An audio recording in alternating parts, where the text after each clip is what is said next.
The Out of Bounds podcast is brought to you by the delicious Philly cheesesteak sandwich and cheeseburgers at Roosevelt's at Live Oaks Golf Club.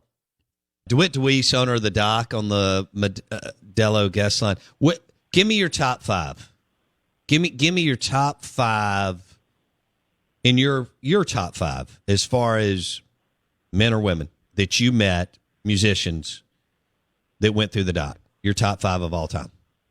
Well, how could you not start with Prince? I mean, he was, oh my God. Yes. That's giant.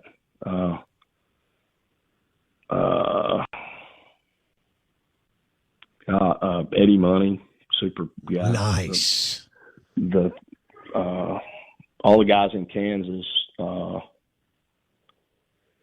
Billy Givens would come down. He had a favorite musician that was in a regional band. He'd come down from Memphis and just watch him. A guy named Sean. So he was there a lot. I don't know. Just, gosh, so many of them. Yeah. 38 Special was probably the best bar band I ever saw. Awesome band. For a bar band, they were perfect. Yeah. Okay. Peter Frampton, Joan Jett. Oh my gosh, hanging out with Joan Jett. So many really rock and roll Hall of Famers played there. Quite a few. Yeah. We're visiting with DeWitt DeWeese, reminiscing on the dock, the iconic, legendary dock. I can't remember the first year I went to the dock. 92, 93. Huh. We kind of changed around that time. We changed the music up and did a bunch of different stuff about that time period. Mm-hmm. I was able to go. I couldn't get in the dock before then, but I was able to go down the Coliseum during that huge run of the late '80s with Guns N' Roses, White Snake, and Motley Crue, and all that. That was Metallica and so on that was going through there. But I think your place, I think it was 92, 93, somewhere in there. Okay, the menu. See, okay, so you know how it is, DeWitt. Or maybe you do. So you go to the dock and you party and you have a great time and you're in late high school or college and then you're in, you're in your early 20s, mid 20s. And then I tell people you kind of transition to Sunday at the dock, which became my favorite time. It's totally different. Totally different. And yeah. Saturday was kind of like a family day, early part of the day. And Sundays, by about 4:00, it kind of changed, and the boaters would, the people who'd come in to eat and all that was kind of transitioning out. Yeah. It's funny. I mean, I've obviously been there when the sun was coming up, but then over time in my 20s, I was like, okay, you know what? I like a dock rocker, but my buddies would have a pontoon boat. And I like a dock rocker and a cheeseburger on Sunday and a little bit lower key dock than what I did for, a certain amount of years. Tell me about the menu. How did that, I mean, you're obviously a bar, you're a music club, but you've got this marina feel. I mean, it was kind of cool, all the hats y'all were able to wear. What was the strategy or approach with the food? We sold a lot of food. I mean, you got to have good food to have a decent crowd. If you happen to be a bar, the only way to have quality clientele is to have good food. Great point.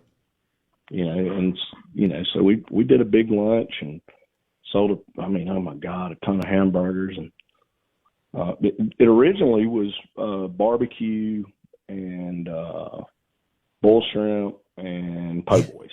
Yes. And then we added a hamburger and then of course stuck with shrimp. We always had bull shrimp, hamburgers. Oh, I remember those boiled shrimp. And all that kind of stuff. Is it surreal or what? I don't know if it took till 2004 or maybe once you got into the 90s and you had been doing it for over a decade.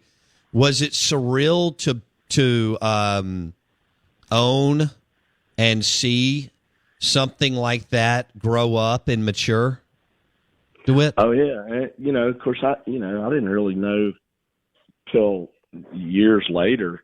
Of course, I knew it meant a lot to a lot of people because they just hung out there. It's kind of a village. I don't know how to explain it, but because there were people there fishing or doing this and that. It wasn't just a bar. Sure, it became that late. It actually really wasn't much of a bar till 10, 11 o'clock at night. It was more of a restaurant. But it was surreal to watch it growing up. But I mean, that was normal. You got to write a book, man. Pretty much lived there. No, I'd be dead in 2 days. Well, I don't want that to happen. I'm just kidding. But hey, how many people have said that to you over the years? They're worse. DeWitt? A bunch. Yeah. If I had a nickel for every time somebody said, "Oh, reopen the dock," I just wouldn't even have to. And I loved it. I mean, it was such a special place, and I've been all over, a lot of places in the world. It was a cool place. It was. You're right. It had a cool. When you hit the pier or whatever you want to call it as you were walking in, it just had this. It did. It had this special kind of deal going on. And I am blown away now that because I spent time. I mean, I did lunch there. I did daytime stuff there. I did I'm blown away at how many hats it was able to wear and be successful at. I mean, it changed, morphed all day long, every day. Yeah. It was a different place at a different time all day. And in the evenings, I'd sit in my office and kind of listen, for it to kind of start picking up. And it just kind of, you could feel the different tempo because it was on wood. Mm-hmm. You could feel kind of the different tempo changing. And I kind of knew what the room looked like without walking down there because I could kind of tell the vibe, And then it changed. It changed definitely throughout the day and night. I was probably spent more of my life standing on wood than on dirt. Yes. What DeWitt DeWeese talking the doc on the Out of Bounds show, the Modelo guest line. So here's what was cool too. Like your bartenders became celebrities, DeWitt. Well, a lot of people know. I mean, Harrison and all those guys, men and women. Everybody knows Harrison. Yeah. Harrison actually shucked the second dozen oysters I ate in my life, which I was very young. He was working at LaFleur's back then. So I've known Harrison since I was a small child. I mean, he worked for me for 22 years. Wow. And then, of course, a lot of the big bartenders still in town work, a lot of them work there. And so what a great group of people we work with, It was fantastic. It was like a family. It really was. Yeah, it was so cool the way you. Where did you? I don't want to keep you much longer. We may have to do no, it's okay. Interview 2 and 3, but I could go on for a while. But where did the concept? I guess it evolved organically, and it just kept going and kept going. But your setup where you had your bartenders and the way you walked in, and they had their little stations or whatever. How did that come about, DeWitt? A lot of, I don't know, I guess daydreaming, sketching. If you think about it, the place was a series of figure eights, if you really think about it. Mm-hmm. And that wasn't by accident.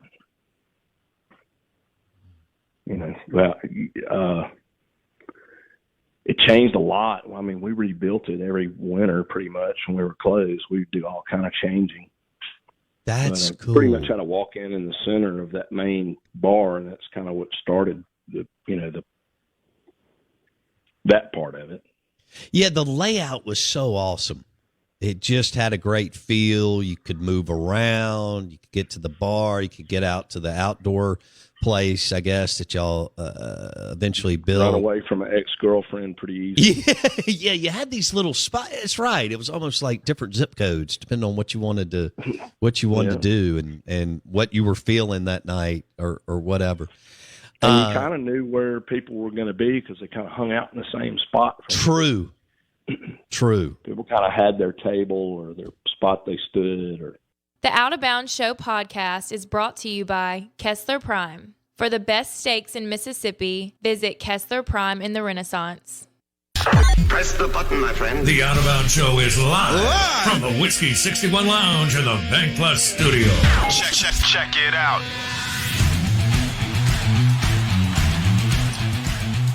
And we're rolling on a Friday. Good morning. Welcome in. We are the Out of Bounds Show. ESPN 105.9 The Zone. We're streaming live on the Out of Bounds radio app. And the show today is brought to you by the Twilight Series concert at the Renaissance, July 17th, with Big Head Todd and the Monsters. Oh, I'm fired up about this. One, live music is back, which is a good thing, and they've had several concerts there that have been a hit. And the fact that I've been listening to this band since 1993, give or take, when I was in college. And listened to it on the way in this morning, and I got to talk to Todd Moore for a few minutes about 15 minutes ago, which was super cool for me. And we welcome in lead vocals of Big Head Todd and the Monsters, Todd Moore, on the Modelo guest line. Todd, good morning. How are you? I'm well. How are you? Dude, I'm doing great. I'm glad that y'all are coming into the great state of Mississippi and playing next weekend. I know it's got to be exciting after probably roughly a year off of no live music for you guys to get back out on the road and celebrate in front of fans.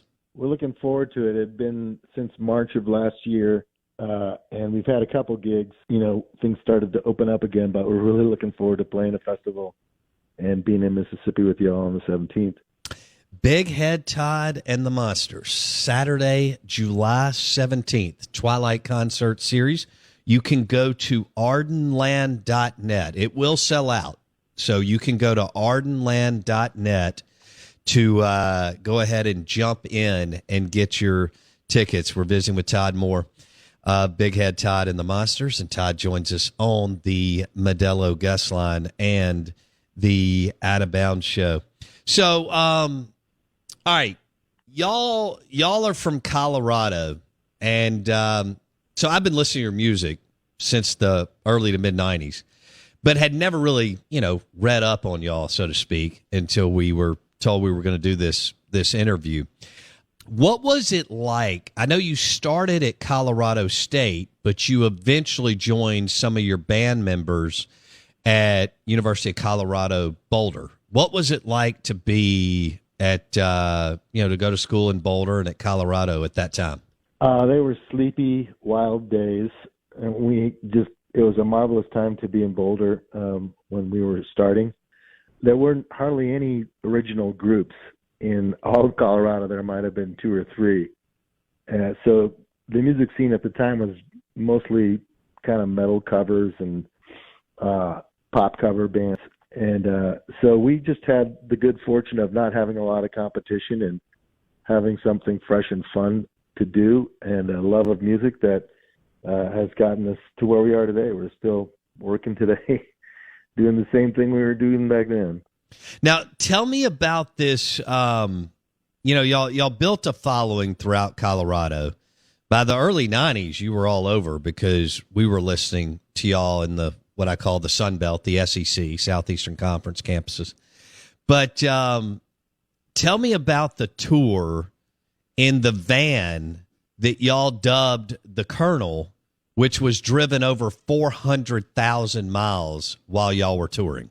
Yeah, we started out in a van like everybody else, and it's a 77 Dodge van called the Colonel, as you said, and we just drove it to death. We drew kind of a 1,000-mile radius around our home, which included Austin and San Francisco and Chicago, and just kind of started out that way, just driving circles around our home, and ultimately we were able to graduate to a bus. So that was a good day. That's right. I bet that was.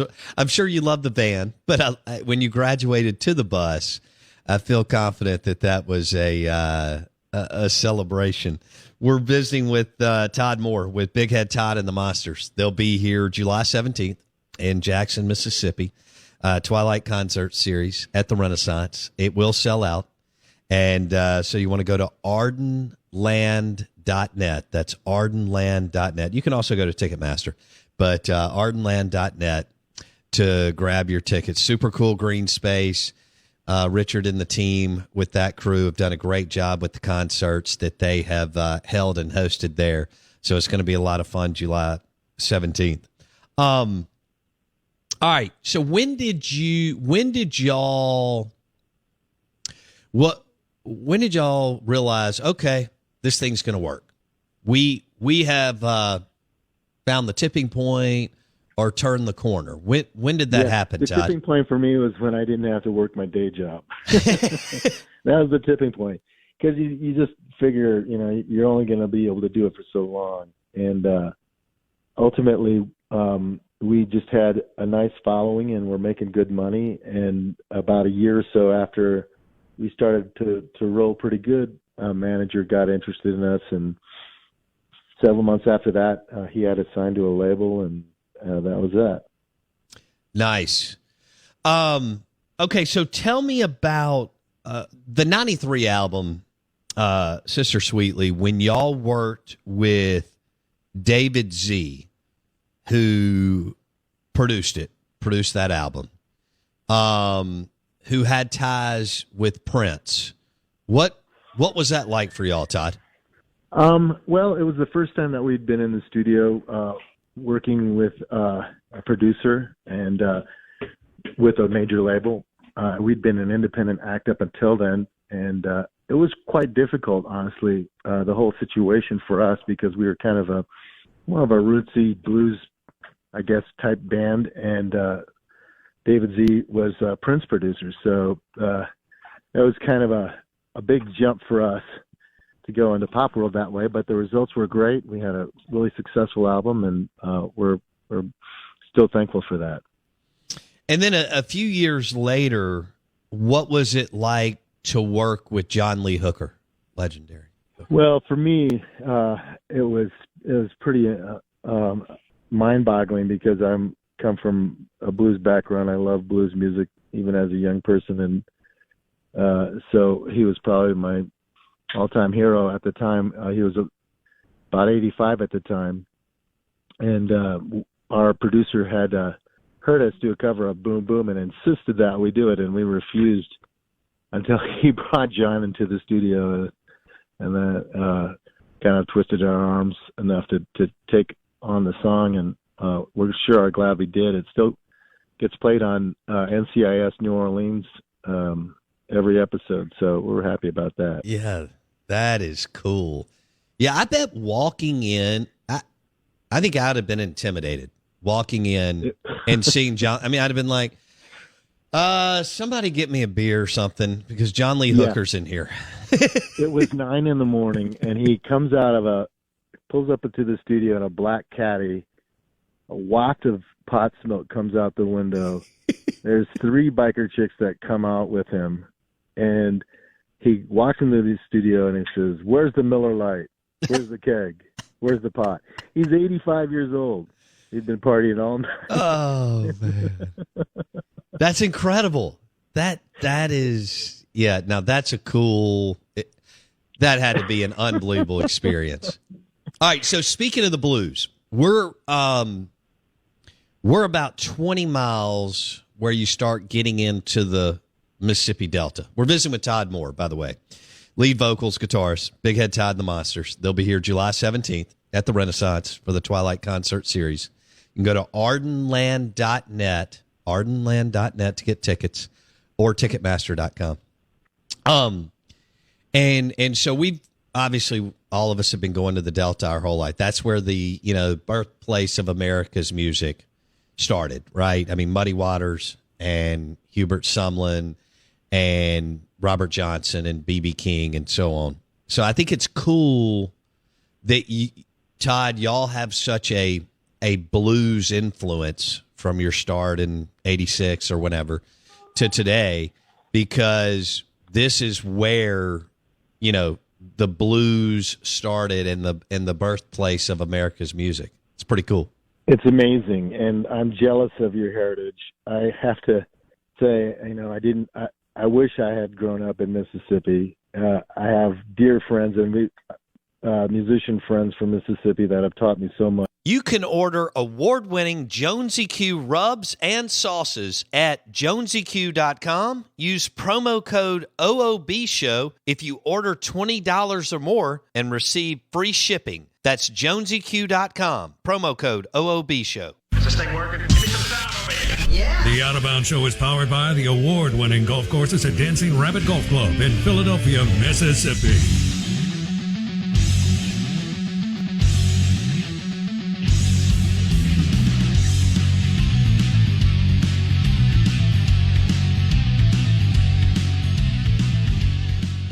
We're going to have Dave Bartu on here in about 1 minute. The Out of Bounds Show. SEC Insider Hit is brought to you by Mississippi Urology. That's where I got my vasectomy 15 years ago. And look, kids are expensive. And that's the procedure that I wanted to get. They do other things. But it's still summertime for several weeks. And what you do is you go in on a Friday. Well, you schedule it. It takes about 15 minutes. It doesn't hurt. I even drove myself home. Mississippi Urology. That's the place to go for your vasectomy. And then they'll give you this sheet of, all right, so they give you a sheet of paper, one sheet. They tell you what not to do or what to do and what not to do. If you follow it, you're going to be good. And so for at least 48 hours, you don't lift anything heavy and so on. You get your beverage of choice, Modelo, Four Roses bourbon, whatever. And you just pull up a bunch of college football games or Netflix. And then on Monday, you're good to go. Mississippi Urology Clinic. That's where you book your vasectomy. And as I said in the commercial, I love my kids, but two's enough and they're expensive. Ooh, so tasty and ironic. No question. The Out of Bounds Show, ESPN 105.9 The Zone. We welcome in the Matrix Man at CFB Matrix on Twitter. I get the sense he's kind of getting revved up. He's kind of coming out of the woods. Oh, dude, I am jacked up. Let's go. Let's go. Oh, my gosh. No, actually, the best vasectomy weekend is the opening weekend of Final Four. Yes. That is absolutely. You walk in. You walk in on a early as it could Thursday morning.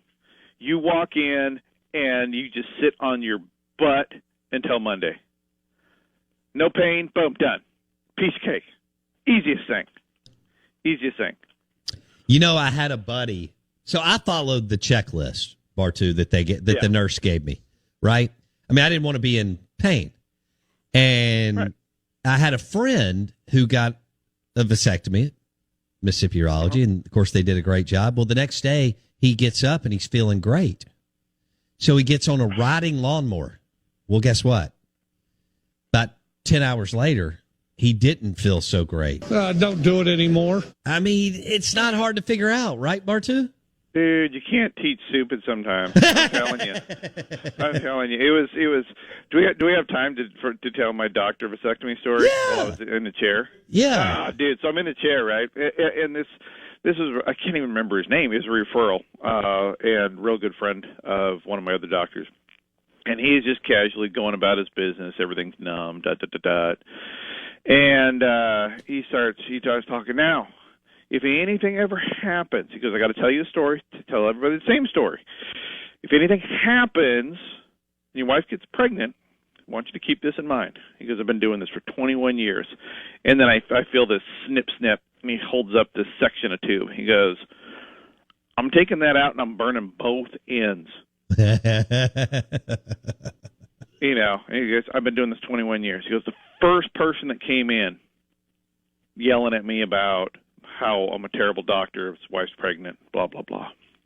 And so we did the test. Wasn't his baby. Oh. And then he goes, snip, snip. He goes, there's the other tube, and I'm burning both ends. Oh, man. He goes, the second guy that came in, same thing.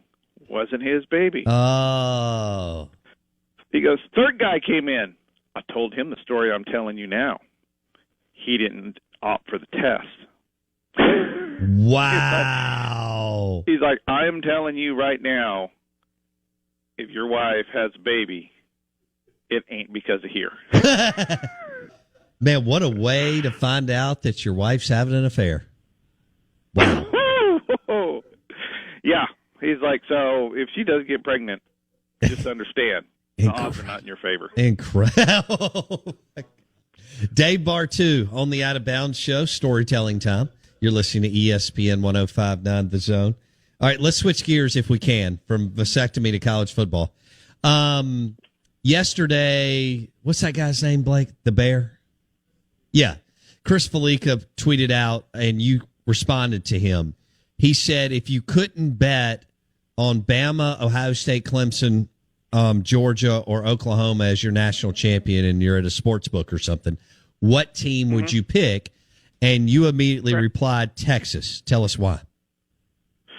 They mostly meet the criteria of a national championship profile, top 10 recruiter, better than a B-minus offensive coordinator, better than a B-minus defensive coordinator. In fact, they have one of the best defensive coordinators in college football. They're coming off a season in which their offensive scoring efficiency was better than top 25 in the country. Every national title winner has done that, except Auburn in 2010. So when it comes right down to the main criteria, coaching and talent and performance, Texas checks the box. Oregon's right there too. Don't get me wrong. Oregon would have been number 2 because he listed some other teams. Oregon, USC.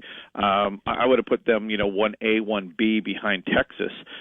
They just don't have the talent profile that Texas has put together over the last 4 years.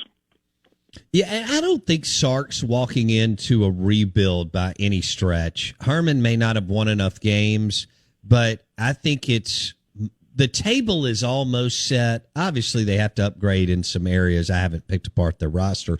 But my point is, Bartu, he's walking into a pretty darn good situation. Almost Kirby Smart walking in for Mark Richt, who was winning, but not quite winning big enough. You agree or disagree there, Bartu? Yeah, it's turnkey, right? Yeah. He's walking into a turnkey franchise here.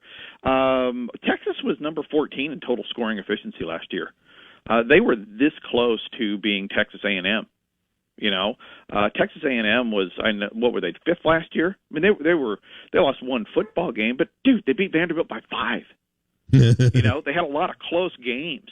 They won, all their games except one. But like Texas, they just weren't good enough to be elite.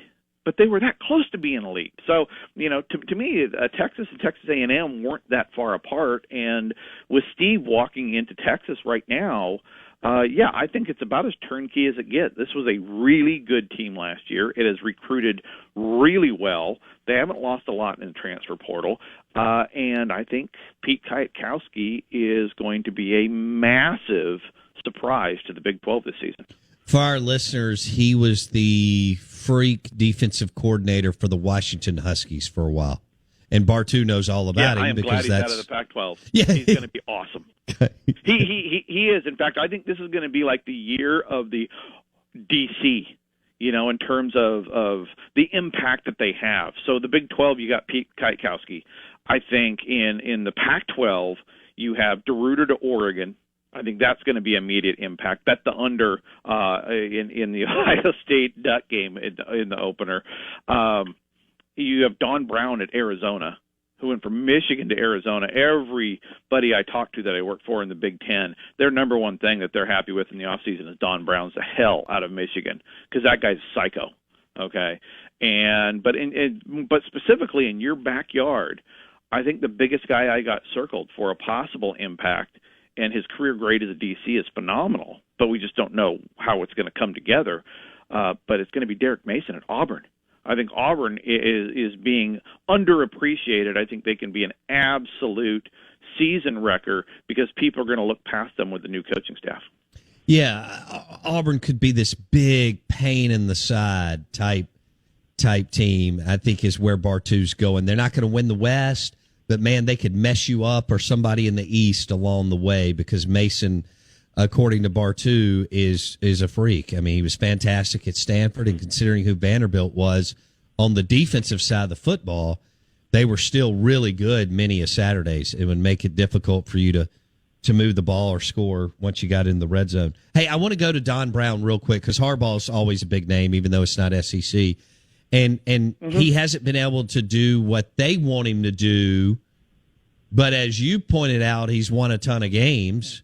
And as you pointed out, hey, they're just not as good as Ohio State, and they're not going to beat Ohio State with their for the most part with their current talent profile. But talk about the blow that Don Brown, his defensive coordinator, that was kind of keeping everything together.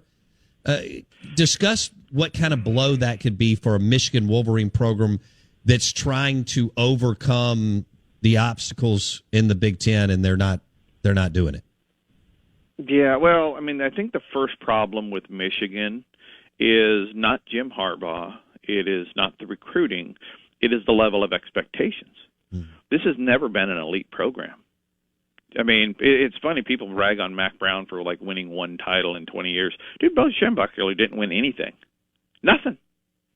No titles. No, I mean, Michigan is, I mean, they have, what, one national title in 50, 60 years? Mm-hmm. You know, so the first thing we got to do with Michigan is just understand that they're not elite. They've never been elite. They're not likely to be. I think we expect too much out of them. I've done it. I've fallen into that trap. You know, and so they're the third best recruiter in their conference. That's their spot. Think about all the other third best recruiters. That's Auburn. Okay, that's Tennessee. That is Utah. That is Iowa. That is Stanford.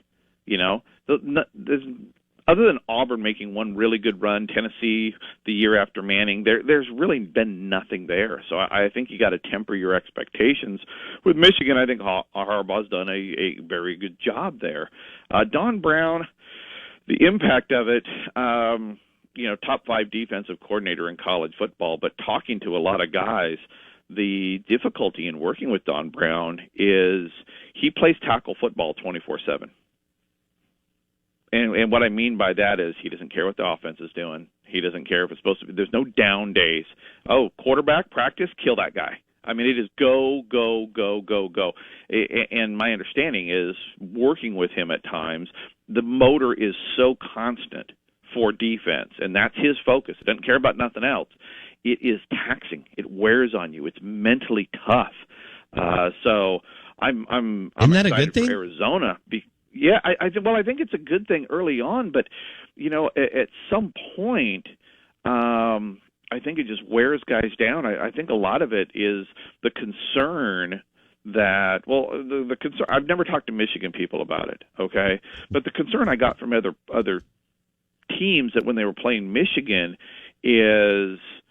And if you're a fan, this sounds like a positive one, right? Oh, dude, his guys hit hard all the time. You know, even if you beat these guys, you're walking home bloody and injured, and it's going to suck. You know, Sunday's going to be horrible. Monday's going to be worse. But the problem, my understanding is the problem was that's how it was in practice, too. You know, stop hitting everybody, dude. So, you know, it's a double-edged sword there. You love the energy and the dedication and the you love the thought that going into a game that your opponent's going, oh, God, we got to play Don Brown this weekend. Son of a gun. Okay, guys, get the ice out. We are going to get beat to hell. So if we're going to get beat to hell, we might as well try to win. But understand, we're going to get beat to hell. So, now what it was replaced with, Jim he's gone through a new OC, new DC. He got kind of a new staff there. They're trying to retool. So, again, I think the first thing is we should not be setting the bar for Michigan as high as we do, because it's just not it's never been an elite program. Lloyd Carr is their best head coach. He won a national title there. That's amazing. It's like Fulmer winning at Tennessee, even more so. So I think we need to lower the bar. And this year, I just don't see Michigan with the coaching turnover. I don't see them being one of those teams that's competing for a playoff spot this year. But the flip side is, Bartu, and you know this, Dave Bartu on the Modelo guest line, College Football Matrix. When you're told for 50 years and over several generations that you are elite and you're a blue blood, you can't. We know this as sports fans, right? Once we think something, right, especially as guys, we can't delete it or shake it. So it's kind of like Nebraska, right? A little, they think it's this, and then there was a paradigm shift with cable TV on Nebraska. With Michigan, their fan base is never going to be able to accept what you're right, but they will never be able to accept what you just laid out, Bartu. Well, exactly. It's kind of like the Notre Dame fan as well. Notre Dame is a better recruiter. Notre Dame should be, over the long term, better than Michigan. But you see this everywhere with programs that have an elite or a semi-elite past. I mean, look at Arkansas football. I mean, they've won national titles outright. Man, how far away is that horizon now? Right? But in the back of their mind, well, we were able to do it at one time. Right. Okay. That was a different scenario. That was also 9, 10, or 11 games. Now that we're going to 15, 16, 17 games, every time you add a game, it is in favor of the elite talent. Every time you add a game, it allows the elite talent one more chance to beat you. Okay? So understand that in the end, adding games is great from a viewership standpoint, but it allows the better teams the opportunity to rise to the top. It doesn't allow for the little guy to create the upset, which you need to do in a short game or a short season. So, you can see that all over the country where there's teams that did have that elite pass, and it's not just football; it's everything, and it creates this this aura of expectations that is unrealistic. Yeah. Dave Bartu on the Out of Bounds show. If you had to bet over the next 5 or 6 years. Okay, so it looks like Jimbo's going to recruit in the top 5 at A&M, but again, they play in the West. It looks like Mullen's going to settle somewhere between about 8 and 10 as a recruiter. If you had to bet $100, $200 over the next 5 or 6 years, who would win the national championship? You going A&M or Florida? Oh, geez, that is. Well, it would depend on the recruiting. I think it would depend on a couple things. Florida's recruiting does need to get in the top 10. It hasn't been. If Dan can pull them back up to that top 10, then I would give them a better shot at it. Both teams recruiting in the top at it because the path is easier. Okay, Vanderbilt, Missouri, Kentucky, South Carolina. That is a much easier prospect than Auburn, LSU, Mississippi State, etc. So the path is easier, so I'd go with that. But Dan, there's no elite coaching at Florida right now. There isn't at A&M either. I think Dan needs to upgrade his DC or A&M. I mean, they still have Elko. I'm not sure how much longer that's going to last. Right. I bet Florida on that. But I think both programs need to change variables in order to make that happen. The biggest variable is just getting rid of Nick Saban. That's a good point. That's true. I mean, at this point, Nick has defied so many dang things. It's frustrating. We've gotten into this doldrum of we can't even really pick against Alabama because it just sounds stupid. literally. So, if you try to imagine an Alabama free college football, right now over the next 4 years, if there was no Alabama, I would take A&M and their talent profile and Elko over Dan Mullen, his talent profile, and his coaching staff. Out of Bounds, ESPN 105.9 The Zone, Dave Bartu at CFB Matrix on Twitter. I've got a few minutes here. We're going to a 12-team playoff. Who does that benefit? Well, we just talked about one thing. It's going to benefit the elite teams that lose a game that knocks them out of a 4-team playoff. Mm-hmm. I mean, Alabama would have never missed a playoff in the last 10 years, right? Mm-hmm. I mean, kick 6 would have been awesome, but Alabama still would have made it. That's a good point. They'd have never missed the playoffs. Alabama might be on a 9-10 game playoff run right now. So who's going to benefit are the elite teams, getting into that championship game. I think the other teams that are going to benefit from it are going to be your elite brands on the G5. God, they got to get them out of it. Because if you think about it, the bottom 60% of the Power 5 is going to get into fewer playoff games than the G5s. Yeah. Your number 1, number 2 G5 teams are going to get in the playoffs. So that means that Boise State and Central Florida and Cincinnati and Memphis and maybe a Coastal Carolina, these teams all have a better shot at making the playoffs than Arkansas, than Mississippi State, than Kentucky, than Missouri. I think probably the biggest benefit on the West Coast, small school, should be San Diego State. You can tell kids, hey, come to San Diego State, you got a better shot at going to the playoffs than UCLA. So that's how I would pitch it. So I think what it may do is it won't dilute the elite power at the top. Bama's going to stay Bama. Ohio State's going to stay Ohio State. Okay, Oklahoma's going to be there. Your elites are going to still recruit at a high level because their playoff and championship potential is unchanged. But what I could see happening is your lower end, your Kentucky, your Arkansas, your Missouri, your Iowa State, I could see those teams losing better guys to a Cincinnati, to a Boise, to a Houston, to a program that clearly demonstrates, look, you want to come and win a bunch of football games, have some fun, get into the college football playoff? Come here. We're going to have more fun here. We're going to get into a playoff game, and it's going to be more exciting if you 53-3, but we're going to get to the playoffs. Yeah. Right. Well, but that's no different than in pretty much anywhere else. That's true. But that's to me how you sell it. So I think the downside to it is, besides having too many games, I think the downside to it could be a dilution at the lower end. They got to get the G5 out of this, Bartu. I mean, they need their own playoff. It's just, this is ridiculous.